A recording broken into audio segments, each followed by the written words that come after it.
Following breaking news this morning, an officer shoots a man after getting attacked during a traffic stop. Our Cuthbert Langley live at the scene this morning. And Cuthbert, the car was pulled over. It was just a simple traffic stop, right?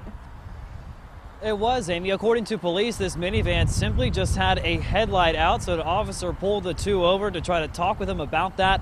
And that's when this fight broke out, and that eventually led to a gunshot being fired by a Metro officer. Let's take a look at the suspect at the center of all of this. This picture just into the newsroom. This is 30-year-old Billy Ray Cooper. He is a convicted felon, and we have just learned that he actually has active warrants out for his arrest right now in Wilson and Putnam counties for aggravated robbery and drug possession, just to name a few. Let's take a look at the scene from last night. This happened around 11 o'clock. What I'm being told is that an officer pulled over the suspect.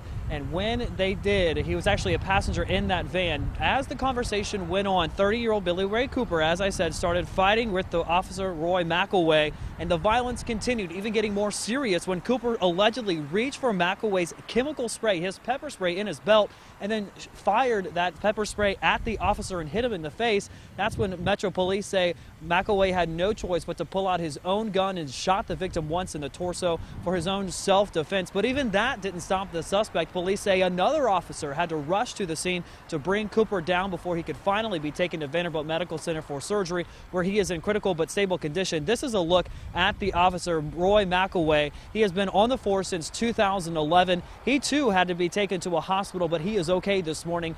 But right now he is on paid administrative leave, which is protocol during these type of situations as the investigation continues. But Metro Police say McElway had no choice but to shoot the suspect, acting in his own defense. So we still have much to learn about this story. It turns out Cooper's wife actually was the driver of that minivan. She left the scene around 5:30 this morning. She's not facing any charges, but hopefully can shed more light as to why Cooper had a violent outburst early this morning. Reporting live here in Hermitage, I'm Cuthbert Langley, News Channel 5 HD.